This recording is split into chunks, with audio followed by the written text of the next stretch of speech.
Hi നമസ്കാരം, ഞാൻ Rakesh M G ടെപ്സിലേക്ക് എല്ലാവർക്കും സ്വാഗതം. എല്ലാവരും സുഖമായിട്ടിരിക്കുന്നു വിശ്വസിക്കുന്നു. ഇന്നിപ്പോൾ ഞാൻ പറയാൻ പോകുന്ന ഒരു കാര്യം എന്ന് പറഞ്ഞാൽ നമ്മുടെ വാഹനത്തിൽ ഒരു വാർണിംഗ് ലൈറ്റ് കാണിച്ചു എന്ന് സങ്കല്പിക്കുക. അതായത് വാർണിംഗ് ലൈറ്റ് പല കാരണങ്ങൾ കൊണ്ട് കാണിക്കും. കാരണം എന്താണെന്ന് ചോദിച്ചു കഴിഞ്ഞാൽ ഏതെങ്കിലും സെൻസേഴ്സിന് ഇഷ്യൂ ഉണ്ടെങ്കിലോ വയറിങ്ങിന് എന്തെങ്കിലും ഇഷ്യൂ ഉണ്ടെങ്കിലും ഇങ്ങനെ എന്ത് കാര്യം കൊണ്ടും നമ്മുടെ വാഹനത്തിൽ ഈ ഒരു വാർണിംഗ് ലൈറ്റ് കാണിക്കും. അതായത് ഒരു എഞ്ചിൻ വാർണിംഗ് ലൈറ്റ് കാണിക്കും. അങ്ങനെ ഒരു എഞ്ചിൻ വാർണിംഗ് ലൈറ്റ് കാണിക്കുകയാണെങ്കിൽ ഞാൻ പലപ്പോഴും ഈ വാർണിംഗ് ലൈറ്റ്സിന്റെ വീഡിയോസിനകത്ത് ഞാൻ വ്യക്തമായിട്ട് പറഞ്ഞിട്ടുണ്ട്. യെല്ലോ ലൈറ്റ് ആണെങ്കിൽ കുഴപ്പമില്ല, നമുക്ക് ഓടിക്കാം, പക്ഷെ വെച്ചോണ്ടിരിക്കരുത്, അടുത്തുള്ള ഷോറൂം വരെ ഓടിച്ച് നമുക്ക് കൊണ്ടുപോകാൻ സാധിക്കും. ഇനി റെഡ് ലൈറ്റ് ആണ് കാണിക്കുന്നതെങ്കിൽ ഒരു കാരണവശാലും നമ്മൾ വാഹനം ഓടിക്കരുത്.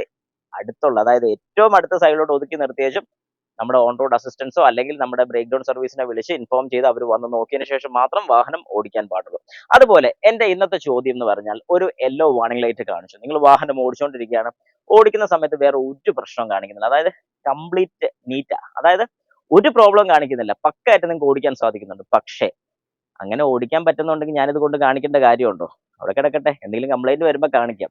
ഇങ്ങനെ ചിന്തിക്കുന്ന ആൾക്കാർ കുറച്ച് കൂടുതലാണ്. കാരണം പലപ്പോഴും ഞാൻ കണ്ടിട്ടുണ്ട് പലരും ഈ ഒരു രീതിയിൽ വാഹനം ഓടിക്കാറുണ്ട്. അതായത് ലൈറ്റ് കാണിച്ചു, ഓടിക്കുന്ന സമയത്ത് വേറെ പ്രശ്നങ്ങളൊന്നും വരുന്നില്ല, എന്നാ അങ്ങ് ഓടിച്ചേക്കാം, വേറെ ഇനി എന്നാ കുഴപ്പം വരാനാ എന്ന് ചിന്തിക്കുന്ന ആൾക്കാരോടാണ് ഞാൻ ഈ ഒരു കാര്യം വ്യക്തമായിട്ട് പറയുന്നത്. അതായത് ഇപ്പൊ ഒരു എക്സാമ്പിൾ ഞാൻ പറഞ്ഞുതരാം. നമ്മുടെ വാഹനത്തിന്റെ O2 സെൻസർ, അതായത് നമ്മൾ ഈ കാണുന്ന O2 സെൻസർ, അതായത് ഒരു ഓക്സിജൻ സെൻസർ ആണ്, താഴെ ഒരെണ്ണം വരുന്നുണ്ട്. ഇതിൽ ഒരെണ്ണം കംപ്ലൈന്റ് ആയെന്ന് ജസ്റ്റ് സങ്കല്പിക്കുക. അതായത് ഇപ്പം മേളത്തെ O2 തന്നെ ആയിക്കോട്ടെ, മേളത്തെ O2 സെൻസർ കംപ്ലൈന്റ് ആയി.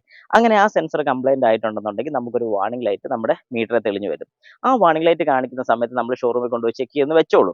നമ്മൾ ചെന്നപ്പോൾ അവർ പറഞ്ഞു O2 സെൻസർ പോയതാണ്. അടുത്ത ചോദ്യം എന്നാ, ഒരു സാധാരണ ഒരു കസ്റ്റമറുടെ അടുത്ത ചോദ്യം, അതുകൊണ്ട് ഓടിയാൽ കുഴപ്പമുണ്ടോ? അപ്പം സ്വാഭാവികമായിട്ടും O2 സെൻസർ പോയി കഴിഞ്ഞാൽ അതുകൊണ്ട് ഓടുന്നതുകൊണ്ട് പ്രത്യേകിച്ച് പെട്ടെന്നൊന്നും കംപ്ലൈന്റ് വരത്തില്ല. ഇത് ശ്രദ്ധിച്ചോണം, പെട്ടെന്നൊന്നും കംപ്ലൈന്റ് വരത്തില്ല, എന്നാൽ കുറച്ചുകൂടെ ഓടട്ടെ എന്ന് ചിന്തിക്കുന്ന ആൾക്കാർക്കാണ് ഞാനിത് മെയിനായിട്ട് പറഞ്ഞു തരുന്നത്. അതായത് അങ്ങനെ ഓടിക്കഴിഞ്ഞാൽ സംഭവിക്കാൻ പോകുന്ന എന്താണെന്ന് ചോദിച്ചു കഴിഞ്ഞാൽ, നമ്മുടെ വാഹനത്തിന്റെ ഫ്യൂവൽ എമൗണ്ട് എത്രത്തോളം എഞ്ചിനിലോട്ട് സപ്ലൈ ചെയ്യുന്നു, അതായത് എഞ്ചിൻ എത്രത്തോളം ഫ്യൂവൽ കൊടുക്കാൻ വേണ്ടി സെൻസ് ചെയ്യിക്കുന്നു, അത് ഈ O2 സെൻസറിന്റെ കണക്കും കൂടെ എടുത്തിട്ടാണ് കൊടുക്കുന്നത്. അപ്പൊ അന്നേരം എന്താ സംഭവിക്കുന്നത് ചോദിച്ചു കഴിഞ്ഞാൽ, ഇവിടുന്ന് ഒരു തെറ്റായ റീഡിംഗ് ആണ് അവിടെ ചെല്ലുന്നതെങ്കിൽ കൂടുതൽ എമൗണ്ട് ഓഫ് ഫ്യൂവൽ അകത്ത് ചെല്ലും, അതായത് എഞ്ചിനിലോട്ട് ചെല്ലും, ഫുള്ളായിട്ട് ബേണിംഗ് നടക്കത്തില്ല, കാർബൺ ഡെപ്പോസിറ്റ് കൂടും, ഇങ്ങനെയൊക്കെ ഒരുപാട് പ്രശ്നങ്ങളുണ്ട്. അപ്പം ഉടനെ ഒന്നും ഇത് സംഭവിക്കത്തില്ല. അതുകൊണ്ട് എന്താ നമ്മൾ ചെയ്യുന്നത്, നമ്മൾ ഇത് വെച്ച് ഓടിക്കൊണ്ടേയിരിക്കും. അങ്ങനെ ഓടി ഓടി ഓടി അവസാനം ഒരു സ്റ്റേജ് വരും, നമ്മുടെ വാഹനത്തിന്റെ പുള്ളിംഗ് ലെസ്, മൈലേജ് ലെസ്, ഇങ്ങനെയൊക്കെ ഒരുപാട് കാരണങ്ങൾ വരും. അതിനുശേഷം നമ്മൾ ഈ O2 സെൻസർ അങ്ങ് മാറും. ഏതാ ആദ്യം നമ്മൾ ചെയ്തില്ലേ, ഇതെല്ലാം കഴിഞ്ഞ് അവസാനം കൊണ്ടുവന്ന് സെൻസർ അങ്ങ് മാറും.